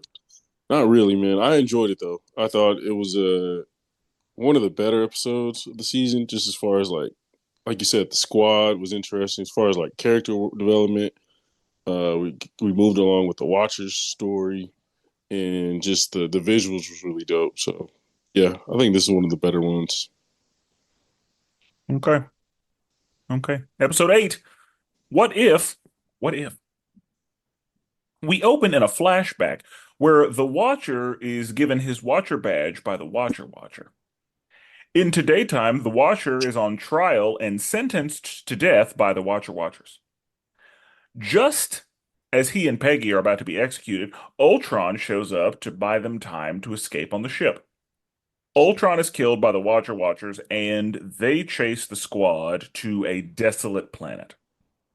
The squad the squad is about to be executed, but then the Watcher has them all recite the Green Lantern oath, I mean the Watcher oath, and they get Watcher powers. With that, the Watcher and the squad start throwing hands with the Watchers. The squad gains the upper hand and try to get the Watchers to just take the L gracefully, but they refuse. The Watcher shows the Watchers mercy, so they fuse together and start erasing every version of the squad from existence. With the power of friendship, Peggy unerases herself and the squad, attacks the Watcher fusion, and sends everybody to Strange Supreme's world, thereby erasing herself. There, the Watchers have no powers because Strange Supreme is the Lord of is the Lord of Lords, the King of Kings, the Lord and Savior. The Watchers finally take the ill. The squad has a funeral for Peggy, and they all ponder the question, what if? And that's the Watchers. last episode. Brandon, what do we think of that last episode? It was a solid finale, honestly. One of the better finales they've had to me, like the last two seasons. Um, I thought, the flashback was dope. Like to see like the start, you know what I mean, process of becoming a Watcher and the oath and things of that nature. Um, Infinity Ultron, helping him out. You know what I mean? That was kind of dope.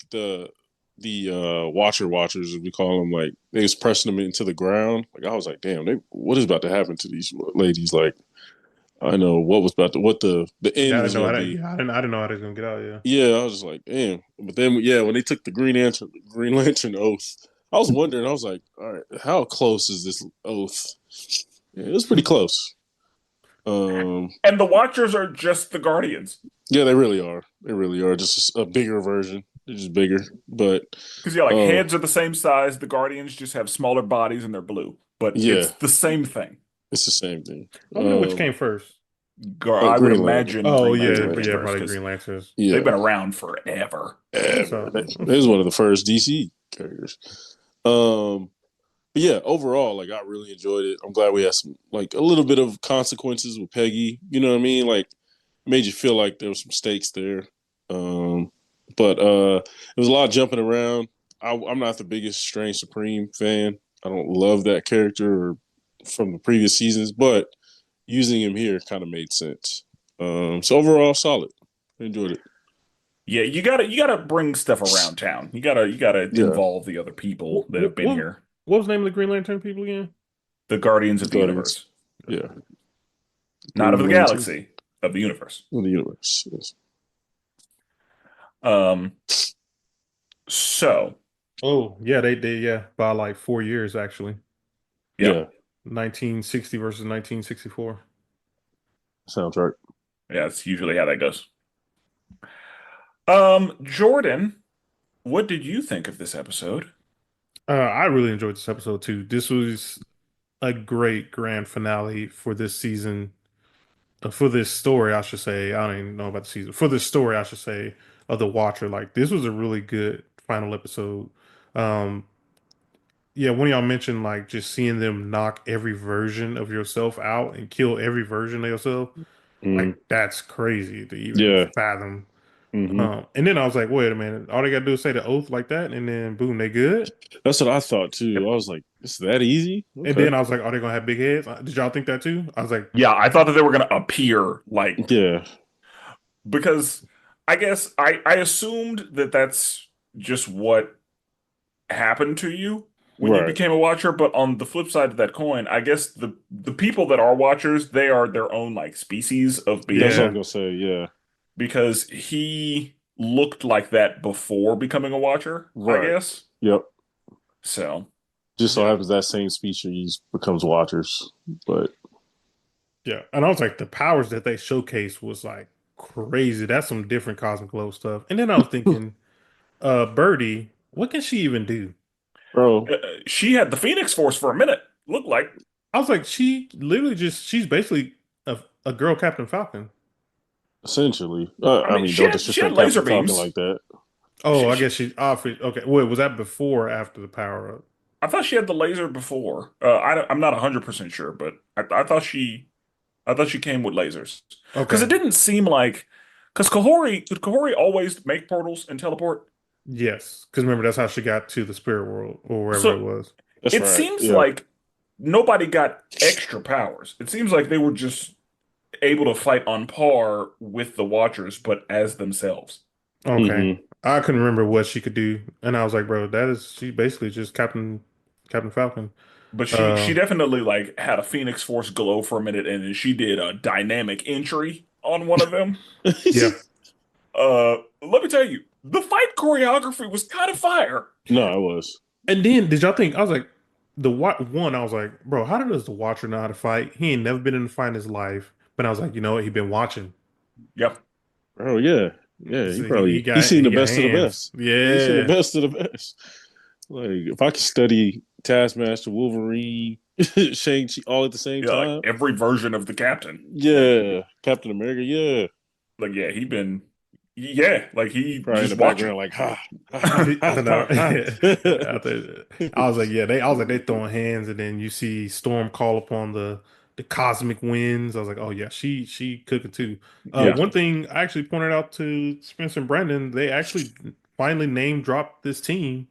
And then like you said last time, just do a quick little mention of it. But in the episode, they call them the Exiles, which is actually a Marvel team, and this team does the exact same thing as they're doing now.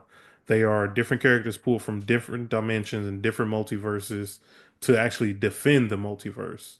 So Mm, they've been around since 2001. The most recently, one of the characters that everybody knows is Blink. You guys remember Blink from? Oh, they Yep. got Blink from Marvel from the X-Men. She is actually the founding member of the Exiles, I'm pretty sure. She was like okay. one of the first original members of that group. And they literally, yeah, they just go around literally defending the multiverse. Okay. It tracks. Yeah. So that is a Watu, not a Watu. Oh, he does get his name too, but the Watchers tell him that, you guys are some type of exiles, and that's the name of the group actually. Another Exile. thing. Okay. No, I was just gonna say Exiles feels like in the '90s, anybody that was like X-Men were hot, so then they just started making like 4 or 5 different X-Men teams, and just with an X in front of it. That's how I thought of Well, Exiles. it comes from the X-Men. It's like an Okay, X-Men related thing. So yes, I you are got you. right. Okay, yeah, I was like, that has to be X-Men, right? Yeah. X Factor, all these other X Force, all these other random teams. Yeah, Yeah, I'm pretty sure they go around trying to fix the time stuff when they first appear, but yeah, it is X-Men related. gotcha. Okay. Okay. I will say one thing that I thought was hilarious was when one of the Watchers called Birdie an abomination. You an That shit abomination. was so funny to me Yeah. because he said it to her. He's like, abomination. I was like, that's funny. I thought they was about to create the Living Tribunal too, because when they all three fused, I was like, "Are we about to get the Living Tribunal? Like, is that they're gonna say that's how that got created?" But then, no, they didn't. When they Yeah. fused, I wondered where we were going. Yeah. And then yeah, like they just started stripping every version of them. And they said every version of you will be erased. Every life you've touched will be undone. I was like, That's a bar. Jesus That's a lot. Christ. That's That's a a lot. bar. Yeah. Yeah, like he was because they said the Watchers were like, no, we're fucking done. Yeah. I don't want to ever see any of you again. Hitting the nuke button. Yeah. Yeah, every version. We are done here. Control, Alt, Delete. Yeah, All of them. yeah, like there will be no version of you left. I was like, that's how you clean house. Yeah. Because I'm sure the Watchers know, like, if we destroy these, then there will just be other Yep. versions of them to show up later. And he's like, we're not doing that. Mm-mm. Every single version of you will be erased. And again, she just used the power of friendship to unerase herself. It's crazy. Yeah, And then I don't know how that worked out, and I I don't don't know know how they how got the she, Strange. yeah, I don't know how she unerased herself. I don't know how she just powered through what they were doing and then teleported everybody and how that, yeah, like the show had to happen. Yeah. And I think that's how we got here. But then, yeah, they go to Strange Supreme's world, and yeah, he's not having it. Yeah. And I'm like, if y'all exist as fifth dimensional beings, then I guess how does being in a specific universe affect you like that? Because I thought that you Just transcended outside that, of, yeah, same. but the show had to happen. Yeah, there's a lot of shenanigans going on. Yeah, there was a lot of like, oh, okay. Yeah, we're just gonna bypass every rule you've already set up in this universe. But all right. Yeah, because whenever, even when Ultron was attacking them, like they were like hurt, and then suddenly they were just unaffected. Yeah. Like Facts. they were They like, just walk "Ow, right this through it. yeah, this Yeah. hurts," and then eventually they were just like, No, it doesn't." Yeah. And then they just put his palm on his head, and then he's done. Yeah. Oh, speaking So of Ultron, that boy got his head ripped off, didn't he? I thought he just got like turned off. Oh, I thought he Yeah. ripped his head off. Got Oh. blessed. Yeah. Yeah. Ah! I was like, that reminded me like when Thanos grabbed Vision's head. Yeah. It seemed more like, I don't know, turning off the off button. Yeah, like he literally like he just put his palm on his head and then just he was done. Yeah. Spoken tongues. So is What If over? I hope so. It's hard to say because it probably is over. I But think, yeah. also, like it sounds like because I feel like there should be more Watchers. And just like whenever Arishem was killed, and they were like, you probably got to deal with some other Celestials Yeah. based on killing him. I would assume that that would be the same thing. Like there's like a council of more of them, or Yeah. they have an overseer that's gonna have issues. Like I'd be surprised if that's just the end of that. But it And you also live in feels like tribunal. Like you got a bunch of, you know what I mean? yeah, Trinity. and it kind of feels like they the the people who lived, like the new Watchers squad, are they just gonna be the Watchers now? Oh yeah, Like, did they Yeah. lose their power? Or did they get to keep their power? they took the oath. Yeah, that's what threw me off. Was just like, okay, once you take this out, she was like, we'll deal with the consequences afterwards, but still. Yeah, because they took the oath, so they have the same powers as the Watcher. And did the Watchers just get left on Strange World? That's how I took it. Like And Uatu they just and gonna be Old there? Boy, they just gonna be there. They ain't got Yeah. no powers. No Also, power. so do they still have the power to watch? No, I don't think they No. do. I think they're just stranded on Strange So World with nothing. that was my thing. Is like Owatu was like trying to teach him you can just watch and observe and watch people grow. But I'm like, I thought y'all don't have no power in this universe. Yeah. Well, Strange didn't strip their power. Like it was up to Doctor Strange. Like their whole Oh, plan was he just stripped. the Oh, the bad guys. yeah. Yeah. The Eminence, I think his name. Yes, but Okay. yeah, like I guess Doctor Strange was aware enough of the situation to be like, oh yeah, they don't need powers, but y'all still Yeah. do. So we're gonna let you keep that. Okay. I I think what if continues. There might be a little delay, but I think they'll continue it as long as they put out movies and shows. I feel like they'll continue it because there will always be stuff they can create stuff off of. Essentially, you know Yeah, what I like what mean? what if can go literally forever, Right. and it's like it's an open playing field where they can Yeah. just do whatever they want, Like and we haven't so even. Yeah. like it would not be like it wouldn't make sense for what if to just be done just because Yeah. you can I mean, do literally whatever you want. from a rating standpoint, I gotta see what these ratings is talking about. But also like if you're Feige, you're like, bro, I got 3 seasons. I haven't even really tapped in my bag yet. I mean, barely used X-Men. I haven't used Doctor Doom. I haven't used Kang.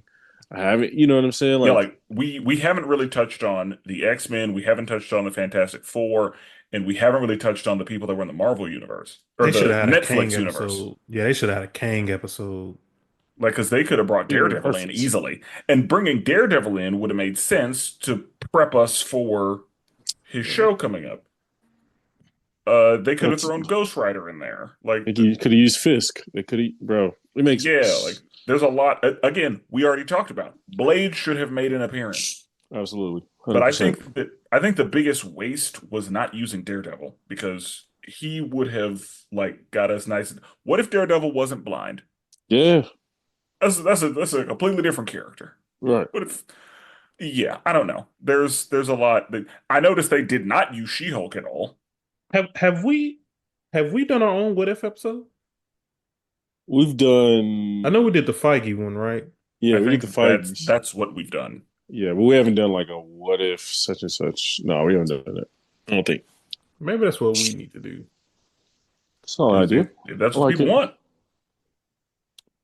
I like it. Do you? I do have a question. My last question.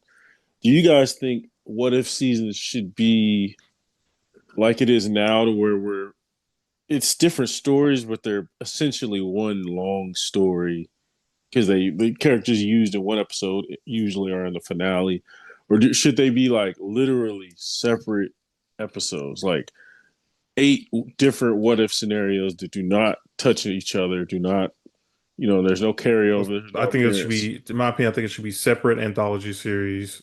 Do Yeah, not interconnect them at all. I agree. Like I think they can be MCU universe, like you keep it that, but like keep it, kind of like I feel like the first season kind of actually no, it wasn't, but like No, the first season was the one that really took everybody and brought them together. yeah, like I feel like it should be a different, you know what I mean, all different scenarios and have their own consequences, separate of the other episodes and their consequences. I just don't feel like it should all be the same because I like The Watcher, I do, but like I'm more interested in the what if scenario rather than the watcher watching the what if scenario occur, I guess. I agree. I think it feels like those should be two different shows. Yeah, It agreed. like the 100%. Watcher's story should be its own show, and then Right. What If should truly be What If. Hmm. I would, yeah, what I would like would be if What If would open with an Earth number, Yeah. Yeah. and then Get hit. we just have a story. And I think it should be completely separate because I like the idea. Like we have a couple, like we have when Ultron does what he does, we have when Strange Supreme does what he does, but like we need Right. some like, oh, they lost. Yeah. And like everybody died, no like no justice, Yeah. like the evil people won, credits. Like Yep. because that's what If should be. What If should be some like if things didn't go the way they were supposed to go. Yeah. And they don't have to be. I feel like sometimes with Disney Plus stuff, I feel like they think they have to be silly or they have to make There things a has to be, comedic. yeah, there has to be comedy and there has to be justice, and the day is saved. Yeah, like it's like okay, like we don't have to make just because a character's serious in the regular universe doesn't mean we need to change their entire makeup and make them silly or goofy. Like we don't need to do that. Yeah. Matter of fact, it would make sense to switch that up too. Yeah, Like taking very serious characters and making them not serious, but also like putting characters who aren't serious in serious situations. yeah. Like there's a lot that can be done. Again, what if is a great concept. I think that they just need to do better episodes of it Agreed. and give us actually something different. But I think that the MCU kind of demands a tie-in and for it all to come back and be full circle, and like that's their whole platform. Hmm. And so do I think they should have standalone Earths that are unrelated and unconnected and do not have any effect on any other Earths? Yes. Like that should absolutely be a thing. But based on what the MCU is, I don't know if they are interested in that. And I think that they assume their fans are not interested in that. I I think the biggest mistake they made was making it canon, making this stuff canon, making a Doctor Strange Supreme canon. You I know was what I like, mean? that's the only thing that's been canon so far, right? So Strange far, Supreme? I'm pretty sure we're going to see a few of these new Oh wait, characters and no, others. no, Because Peggy, Peggy. Peggy, yeah, we've seen, yeah, like so. It's just like I that's the worst thing they did because now you're tying it too close. Now we can't fully go into a. You can't go full steam into a what if situation because you have to think, okay, what are the ramifications of other universes where that shouldn't be the case. yeah. But I think whoever created the show didn't really think, all right, let's go. Let's do what if like they do in the comic books. They went, let's just change a They few, they tweak a went few things. yeah, they said we're gonna do what if, but we're gonna fold it into the MCU. Yeah, exactly. Let's tweak a few things, change the gender, let's change attitude or demeanor for a couple characters, Or see yeah, what like happens. just change a time period and throw these people in it. Yeah, 100%. So yeah, like it's I think that there's a lot of room for improvement. And I feel like I said that in season two. Like there's a lot of room to make this better and to do something that I feel like Brandon, as you've said multiple times, catering to casuals, Mm-hmm. like these what if is not for us. No, you're right. 100%. And 100%. maybe that's the issue is that like they are trying to hit the most broad target audience and just Yeah. sprinkle in some stuff for the real comic book fans. Mm-hmm. And I think that we want What If to be more than that because we are comic book fans. I would love to see like like I mean my kid doesn't really watch the MCU stuff, but like I would love to see a kid's perspective of what they thought about the show, like a 15-year-old. Like, would they enjoy this? Yeah. Somebody who actually grew up with the MCU. Right. And Okay. who I like to see their thoughts on this animation style because I think they might like it a little more because that's all they know. You know what I mean? Yeah. Where we have a little more versatility, like with 2D and all these different things. We just watched X-Men '97, like I'm kind of, which is kind of a mixture of the '90s and this stuff, but that was way better, you know. But I don't know. So I pulled up our ratings from everything we have. Season two, I gave season two a 6. Brandon, you gave it a 5.5, and Spencer, you gave it a 5.5. What are you guys' feelings on this as a season overall now? I'll go 6.5. Had had a tight little group of episodes that were pretty good. That was actually my number as well. Like the Yeah. final 3 episodes was like good in my opinion. I really enjoyed those. And there's Yeah, like one more in there that I really enjoyed. This was definitely better than season 2 though. yeah, Yeah. I want to say, I think that's the problem is I have to combine like the entire show and the story that we actually got from it. yeah, yeah, yeah, yeah. And I think you're right. I think that lands me to 6.5 because the actual like story that they were telling like is really good in my opinion. And Yeah. that gets like an 8.5. But like if we're looking at just individual episodes and thereby like the season and the episodes that like don't really matter, eh, Yeah, they had a couple throwaways. yeah. And yeah, like some of them were bad in my Yeah, opinion. no, I agree. So like Worst episode. What do y'all think? Agatha for me. That was the I worst one. I think I Oh, think that's it's a Agatha because oh, I don't Howard Duck. Yeah, I think Howard. Agatha was better than that. I mean, I think Howard the Duck was better than the Agatha one. I do too. Matter of fact, I think yeah, Agatha was the worst, and then I think uh Mech Avengers was the second worst, and then I'd put Howard the Duck at third See, Mech at the wasn't bottom. that bad to me. Same. I'm sorry. I just can't get over a half human, half duck thing. That did it for me. Not mad about it. Yeah, that was my second worst. So yeah, not mad And at that you. episode was supposed to just be a comedy episode. Like, it was very much a situation where, like, it was supposed to, like, kind of like Thor 4. Like, it was just comedy bullshit, but what you got out of the episode was actually really important to the story.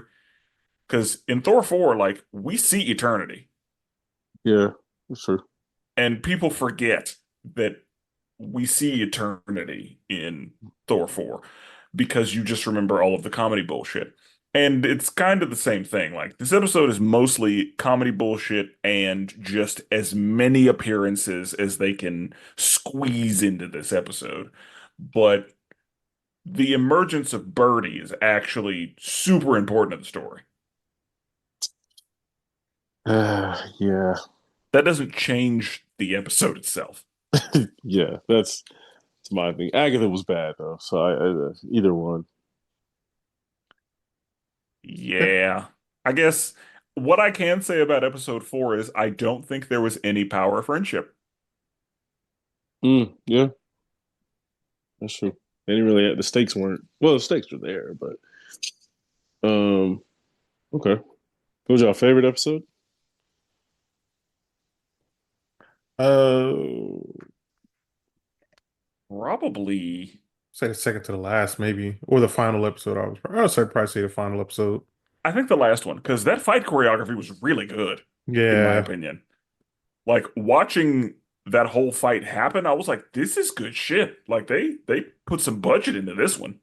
yeah. I'll probably say the final episode for sure.